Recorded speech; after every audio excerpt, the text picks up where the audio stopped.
In this video, I'm going to be diving a bit deeper on the n8n AI Assistant Builder feature. If you have no idea what I'm referring to, I released a video a few days ago about this new feature in very early beta in n8n that basically allows you to create workflows from normal text prompts. And not surprisingly, I received a lot of comments, many of which asking me to test it out on a few more use cases. So in this video, I'm going to try to use it to not only build, edit, but also optimize existing workflows and see how good it really is. And again, if you can't see this feature on your end, that's totally normal. I would say the majority of folks don't have it yet, as n8n is releasing this feature in rolling phases. So if you're as curious as I am, let's dive right in. All right, so like I said, I'm gonna try to test this out on a few different mediums. So we're gonna try out, obviously, the n8n native feature. And near the end of the video, I'm gonna put the n8n MCP in Claude Code head-to-head against this feature to see how they compare and which one you could use depending on what you're looking to do. All right, so what I did is I put together some prompts just so we can make this as quick and seamless as possible. We'll read through them together, but basically what I did is I noticed that when I added any of these, you get some form of sample prompt. So I'm assuming that this is a good structure or a good template for how you should interact with this feature. All I did was take a series of these pre-canned prompts, and then I went to something like Claude and I just said, act as a prompt engineer. Here's an example of what a prompt looks like for this new feature you don't know about. Help me crank out a few other use cases with some commonly known tools. So we'll first try to create some net new workflows end to end, and then we'll try to actually import an existing workflow. We'll look for a more complicated workflow on the n8n templates website and see if we can edit it, and more importantly, try and explain what's happening to us using this Copilot assistant. All right, so if we take the very first one here, I'm just gonna read it out. Build a workflow triggered by RSS feed updates from my blog. When a new post is published, extract the main content, use OpenAI to adapt it into 5 Twitter threads, 3 LinkedIn posts, and 1 email newsletter. Each platform version should be different tones. Twitter should be casual and engaging, LinkedIn should be professional, and email should be personal. In this case, we're saying use 11 Labs to create an audio version of the blog post with a professional voice, then publish everything to Buffer for scheduling. Now, in this case, I could use also Blotato, because I think Claude is not aware of what Blotato is. If you're not aware of it, it's basically a service that lets you post to different social media websites a lot more easily. And then we say store all generated content versions in Google Sheets with performance tracking columns. So if we take this and we plop it into our beautiful workflow builder right here, we'll click on workflow and we'll see what comes out. So we can see here it's drafting all the nodes. So when I said change of tone, I anticipated it would default to AI agents. We have a blog RSS feed trigger. We have an OpenAI chat model. So by default, I've noticed it uses OpenAI. It would be cool in the future if you could actually add some system instructions or knowledge base of some sort. So now it's adding some other components here. Looks like some HTTP requests and Google Sheets. And then we have things like this threads. Okay, so we have some splitting functions. So now it's putting it together. So this is the cool part where it's basically creating everything in real time. And then I can see, like, logically, it looks decent. There's probably a more efficient way to build this. All right, and this is the final result where we have a prompt for each one, or each thread of these agents on how to create the Twitter thread. We have the actual prompt here. You are a Twitter content expert. Create engaging casual Twitter, obviously now known as X. Threads from blog content, generate exactly 5 thread variations. Okay, so we have that structure. The one thing I'm looking for is we did ask for basically creating it as an audio file. So it pulled the 11 Labs feature, which in this case I added to my n8n Cloud instance because it's a community node. So I added it beforehand. Now, there could be things, let's say like Blotato, that I mentioned that I've noticed sometimes doesn't always bring it up, even if it's installed in our backend. So if I say something like, can we remove the HTTP requests to Buffer and swap in Blotato, because Blotato has 2 features, like I think it's create a post and upload a post. That would be a lot more useful here. So even though I'm calling it out by name, now I'm just gonna fix my dictation here, the buffer request, HTTP request rather. Okay, and then Blotato, I think it spelled it as Boltato. Let me just correct that right here and right here. Okay, and I think, now I don't know if this will work. It hasn't worked a few times I tested this out, but we'll see what happens.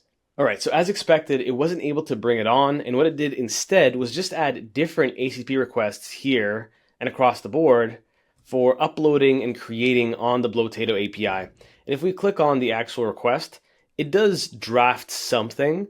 I'm not sure if this is the exact structure of the Blotato API backend, and even if it is, I doubt that it has the latest and greatest documentation about it, so probably not the easiest to integrate with that. And what we were looking for was, if we go to the plus button here and we put in Blotato, this is what I was looking for, where you could do something like upload media or create a post. And oh, it looks like I haven't installed it, or it's not installed again. So let me see. Oh, okay, it's already installed. So it just didn't work. So that is trial number one. So all in all, we have the AI agent steps here. These were correctly configured in terms of some form of prompt based on this blog request.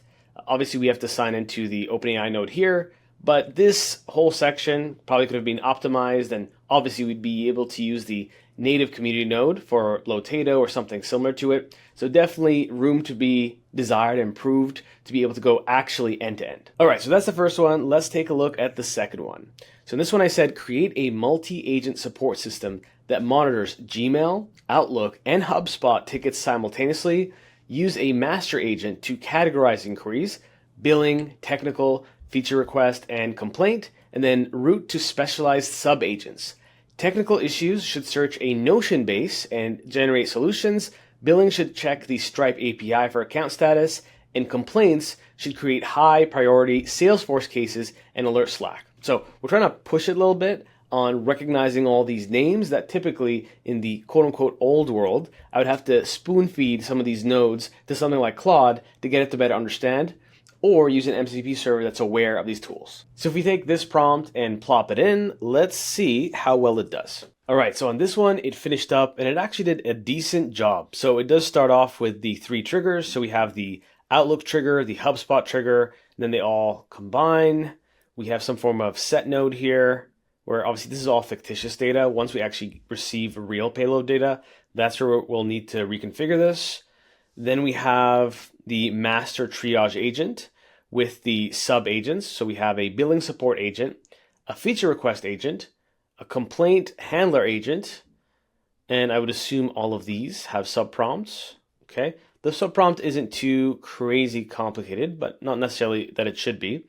The one thing I'm noticing is that none of these chat models are hooked up to anything. So if I just double click on this, click back, one thing I'm just going to say to adjust as we're looking through this is none of these sub agents actually have any form of language model attached to the chat model. We need to resolve this. So let's do that. And then we have the tools. So we have Notion, like we saw, Stripe, Salesforce. Obviously all these X's here is just for us to add the credentials.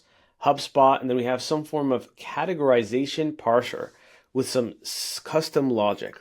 Now, obviously, this will have to be adjusted depending on what the input data all the way upstream looks like, but it gives you some semblance of what you could build. So, big picture, while I'm going through this, I don't see this as a replacement of building these workflows, because it's one thing to build a workflow, it's the next version to build the right workflow that is more optimized and ideal. Then we have some form of route by category, but there's no next step from here.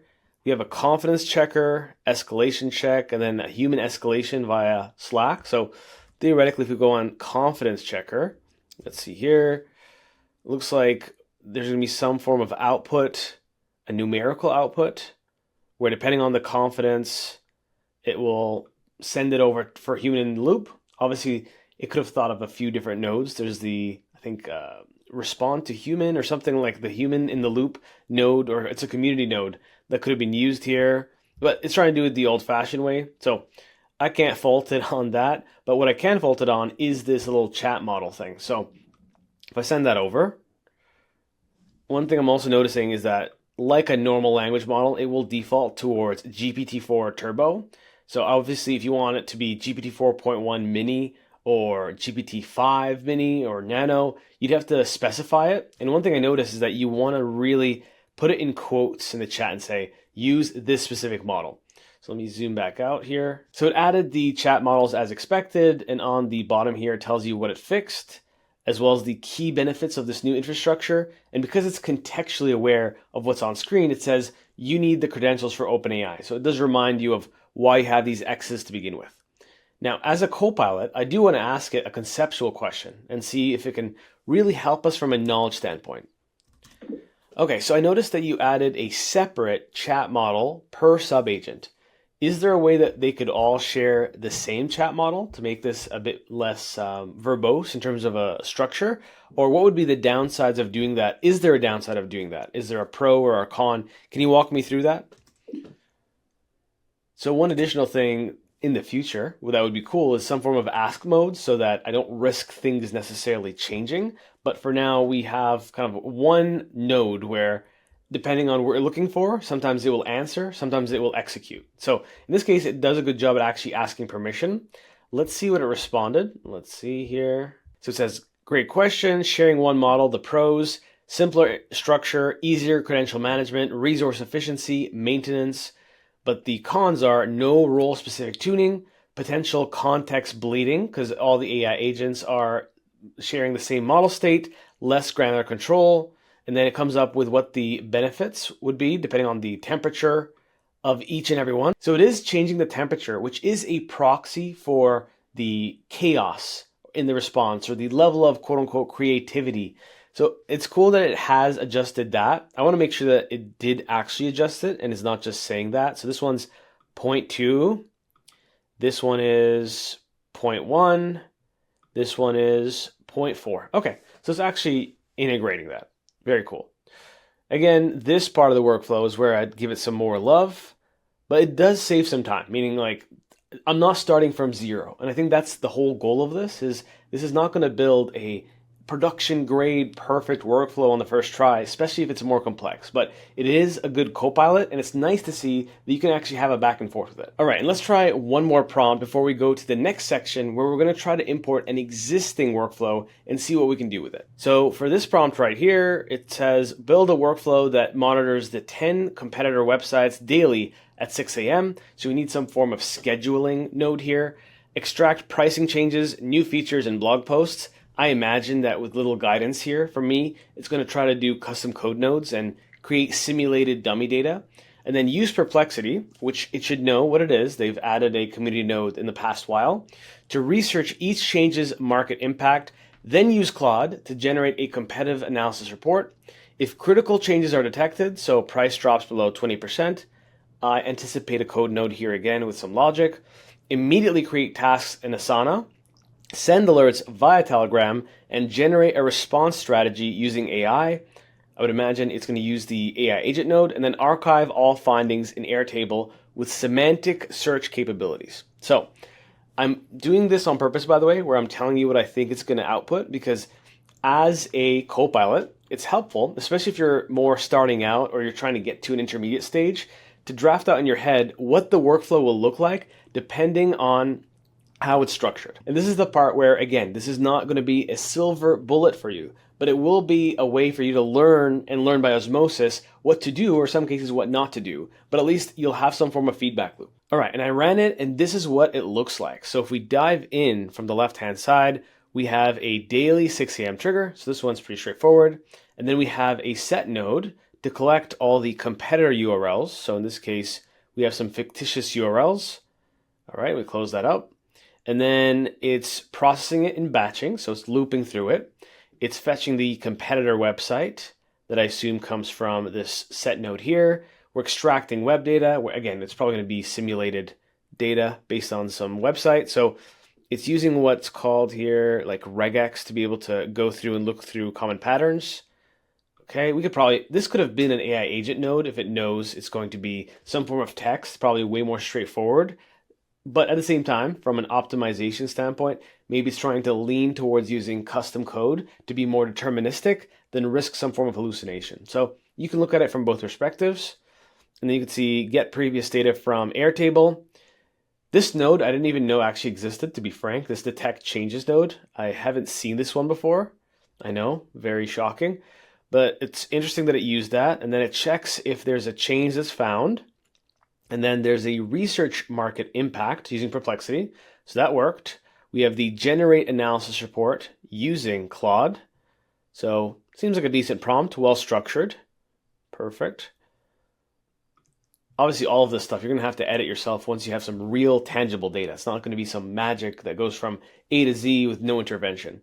This just gives you, again, good boilerplate to get started. And then check critical changes. And after that, we have the AI agent here for response strategy. So this is the part where it's going through. We have a system prompt and we have a user prompt. And for me alone, like, this feature is awesome because just drafting the first version of a prompt is kind of like having writer's block, where if there's something on the page, it's easier to edit than necessarily start from scratch. Even if you're using AI to actually write the prompt, you still have to give a prompt to the AI of what the prompt should be. So it's helpful to have that meta prompt there. And then we have Asana, we have send alert via Telegram, we have archive with semantic search here using a simple vector store. Okay, so it understood semantic as vector, which is fine. We have a token splitter to do basically the chunking, vectorization, some embeddings model, text embedding 3 small, so that's a decent thing. And then store and Airtable, and then it all merges. All paths all merge. So obviously near the end here, we need to add a bit more love to get it to something that's more realistic, but not bad. Again, depending on what the websites are, if they need a different type of scraping, it could have been a bit more creative and maybe said, you know what, you should use the Firecrawl node. And if you don't know what Firecrawl is, it's just a website that lets you scrape all kinds of websites using AI.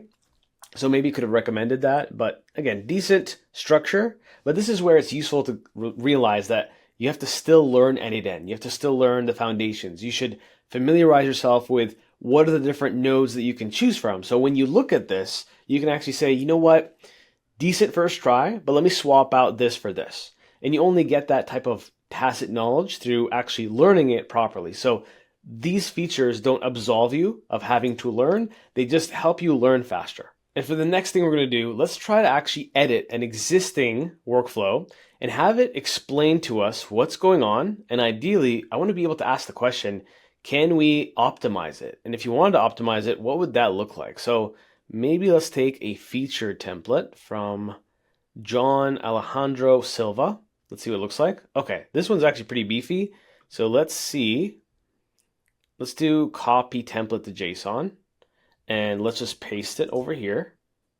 Okay, so really well structured, nice and tidy. Shout outs to this gentleman here. Okay, so just high level, we have a Telegram trigger.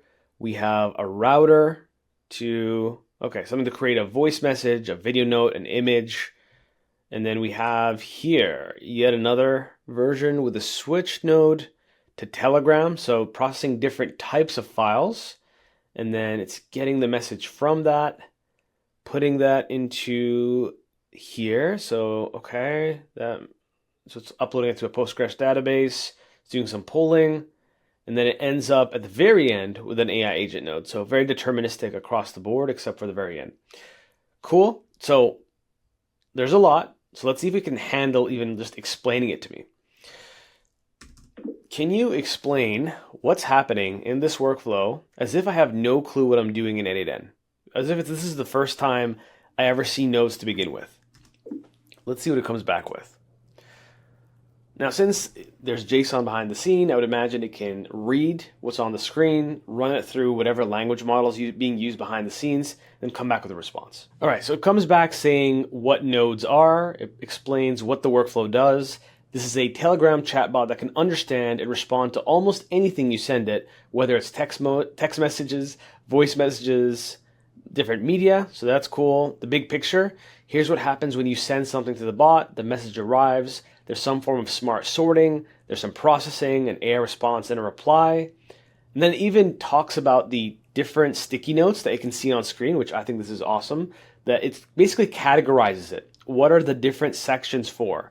So you have the database setup, you have handling multiple files sent together, and then you have receiving messages and sorting them by type, and then you have processes documents and extract their content. So that's all good. And explains the overall why. Why are you even doing this to begin with? So pretty decent on the explanation test. Let's see if we ask it a trickier question here. Can you optimize this workflow as much as possible? Do we necessarily need all of these nodes, or are they all needed for this to function the way it should. So for me, this is an ultimate test for multiple reasons, because I want to see, is there logic behind workflow design in here, or is it just the language model being able to interface with some form of search nodes behind the scenes? So it comes back with this, and it says, after analyzing this workflow, here are the key optimization opportunities. Major redundancies to remove, so it's going through that. Redundant normalization nodes, okay. Unnecessary processing nodes. Complex PDF handling. Nodes that are essential. It's not necessarily saying why, but optimization plan. It says it'll remove the duplicates, replace all the normalized X nodes with one generic node, remove the X data wrapper node. So let's go here and let's say, okay, execute the plan you came up with. Let's see how good of a job it does. So it definitely made some major changes here, and I'm not going to be able to go through and audit every single thing, but I would say we have some nodes here that might be incomplete. Yeah, if I take a look across the board, I'm now going to have to audit its removal of everything. So just looking at this, given that how much I'd need to test and double check, unless you have already some data you're connected to and you can just run this and see if it runs, might be a bit more dangerous than helpful to do this deletion. But what I wanted to actually see was, does it understand the principles of optimization? Which it understands that principle. It's a matter of whether or not it's actually done the right thing, which we can only know by really looking into it flow by flow, seeing if there's any missing pieces or if it's properly optimized what it said should be optimized. And for the last thing I'm going to check is I want to basically use one prompt and have this builder go head to head with an n8n MCP. If you have no idea what n8n MCP means when I refer to it, I did make a whole video about this around 1 or 2 months ago using Cursor combined with n8n, where it could create workflows just with prompts using Claude and basically integrate it directly into your account. So if you want to know more about that, then make sure you check out that video. In this case, instead of just using it in Cursor, I'm using it with Claude Code. So in Claude Code, it just has an advantage because Claude Code models just seem to be a lot more proficient with building the JSON that's native to n8n. So if we just close this right here, we'll basically give the exact same prompt to both. So we can have a proper stare down. So if we take one of these, let's take AI content personalization engine. Yeah, let's try that one. So let's do this one. It says, create a workflow that personalizes website content based on visitor behavior. Capture user events via webhook, page views, clicks, time on site, build user profile with AI analysis, generate personalized product recommendations, and create dynamic email content based on interests, and trigger different chatbot conversations based on user segment. Use OpenAI for content generation and Redis, okay, some Amazon going on there, for some session storage. Include A/B testing capability with automatic winner selection. Now, this is a pretty vague prompt, to be frank, meaning like we're not necessarily guiding it fully the right way on exactly how it should collect page views, which website provider we're using. I just wanted to see how well both do with ambiguity. So if we take this, I'm going to paste this in here. We'll do create workflow. And then this one, I'll just say, let's zoom in just so it's easier for you to see. Let me actually dictate. Let's make a brand new workflow. I have a prompt here and I want you to create the entire workflow and please place it in my account. So let's do that. Okay, and I'll just paste the little thing I dictated. We'll send that over. Let me just double check that it's actually going to send it properly. And yeah, before this ran, I just basically double checked whether or not the MCP was enabled, it was ready to go, whether I had my n8n API key ready and configured. And what I'll do is I'm going to wait the couple business days it's going to take for this to finish and that one to finish. The n8n one is definitely going to be way faster than this, but let's see what the end state looks like. All right, and after around 15 minutes, both are finished. The n8n version took around 5 or 6 minutes to complete, and then the Claude Code version definitely took the full 15 minutes. So let's compare both builds. So on the n8n side, we have, as we initially asked for, some form of webhook. We have some data we're parsing. We get the user profile. If the profile exists, then it goes to an AI agent node. This little icon here is for Redis, and it merges the profile data. It routes it to another agent, which goes to another agent. This is for the product recommendations. It's hooked up to product API tool, so it has just basically a dummy node here, and then a Redis feature here as well. Then we have the other agent node, goes towards personalizing an email via Gmail. Did we say Gmail? Let me just double check. So I just made an assumption it was Gmail. Again, the little added feature here would be, it would be cool if it would push back on things like, oh, you mentioned email. What kind of email provider? You mentioned a website provider or a website. Who is your website provider? Those would be good next steps probably for this feature where it pushes back on you. Then you have the send response, you have the A/B test manager. Now this is just some pseudo code it probably put together. We have another agent for the chatbot response agent, some basically fake HTTP request going to some service. So this is what the boilerplate for this one looks like. Now, one big difference before I even show you the other workflow is n8n knows or is better at understanding where an AI agent might make sense to use.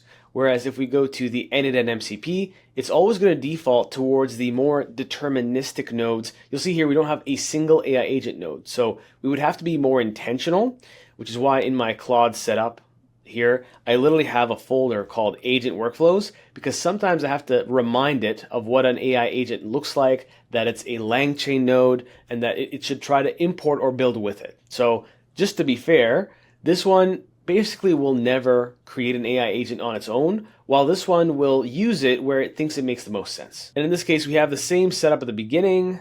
We have some form of profile analysis using just a standard OpenAI chat node. And then, yeah, we have parsing AI analysis. We have a router here, a series of set nodes with, I would assume, dummy data. Let me see. Okay, it looks like we don't have any dummy data here across the board. It's just templatized there. They're merged. We have a few more Redis nodes. So now we're tracking A/B metrics where we don't even have them. At least this one here did try to create some pseudo data around that. But pretty much the same thing in terms of the code nodes here. Calculate A/B test winner. So it's using this logic I think we specified right here. Let me see. Okay, so in this case we didn't actually specify the specific logic. It came up with that on its own. And then it goes towards compiling a personalized response, 0 email. So we're not assuming it's being sent an email. Whereas this version logically thought through, okay, if you want to send something, it's probably being sent via an email. It just made an assumption of what email provider that is. So in terms of the difference, I personally would say the n8n feature would be the winner here, especially taking into account that I had to set this up on Cursor, had to use my credits on Claude Code, which are very precious to me, given how much I do development. And all in all, the speed component, the n8n feature is faster, it knows which nodes are there at all times, and we're not relying on a third-party MCP server. So I would definitely give the crown of the head-to-head with the MCP, in this case, to the n8n feature. And that's pretty much it. So after looking at this, the main thing I wanted to do was put this feature through the ringer to see where it's most useful. And the conclusion is the conclusion I already had, which is this is a great co-pilot for you. And once this is generally available, again, they're rolling it out in phases, you'll be able to think of a workflow, go back and forth, maybe import an existing workflow and not only edit it and optimize it, but also understand what's happening behind the curtains. If you enjoy this, then please let me know down in the comments below, and I'll see you in the next one.